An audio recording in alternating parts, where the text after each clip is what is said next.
I was always under the impression that the most dangerous place you could ever be was at a senior sets meat raffle. But I've found an even more dangerous place.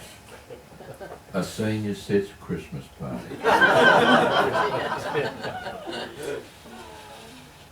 The global economic downturn hit the town of Woollybuck, and the oldies in the nursing home were running out of luck.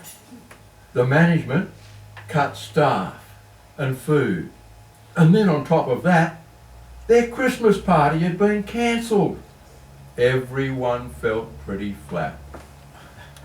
But those oldies were determined to have their Christmas bash, despite the lack of food and drink and total lack of cash.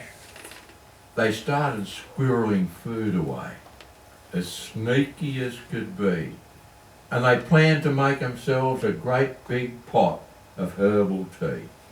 The evening of the party came and smiles were on their faces as heaps of hoarded goodies were hauled out of hiding places. The night nurse didn't bother them because she was sound asleep.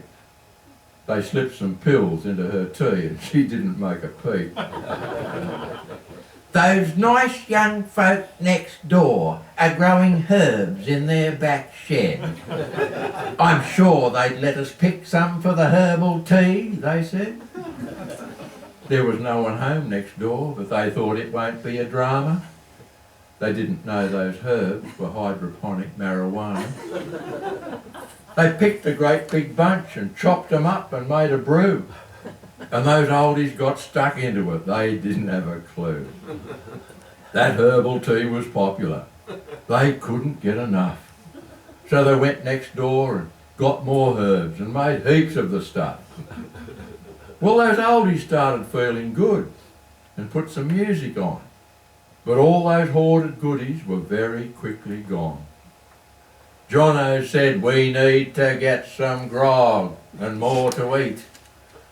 So he and Frida got the electric scooter and they took off down the street.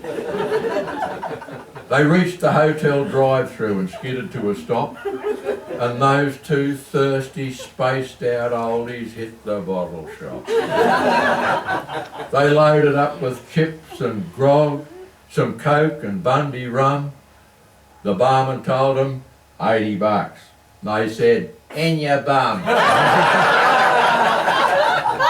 They piled onto the scooter and took off down the street. Well, the barman chased them for a while, but they soon had him beat. They were going pretty good, but their luck just couldn't last. And Jono mooned a police car as they were. The cops hit lights and sirens and gave chase down the track behind that scooter full of stolen grog with a flasher on the back. Frida had the hammer down and Jono did a freeze, hanging on for grim death with his trackies round his knees. They shot into the nursing home and the cops were right behind. But they were not prepared for all that they were going to find. On a sofa, in the corner, like teenagers on a date, was Percy Jones and Agnes Wilson in a compromising state.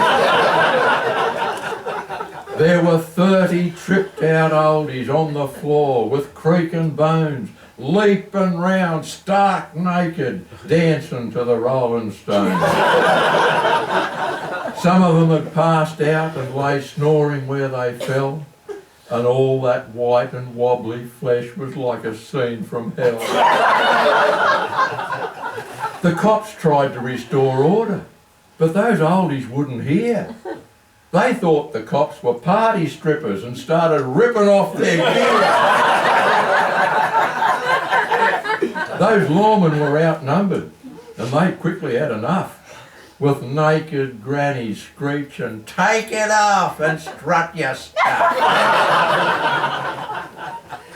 Clutching disappearing dignity, the police patrol retreated, too embarrassed to report how they had been defeated. They left those oldies raging. There's no way they could be stopped.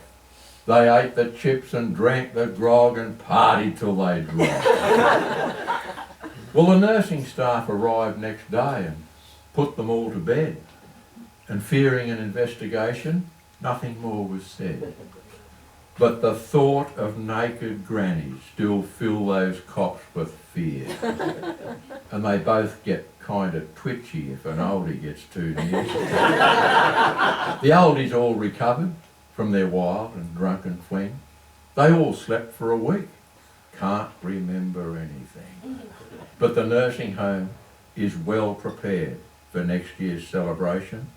They're stocking up on Valium to control the situation.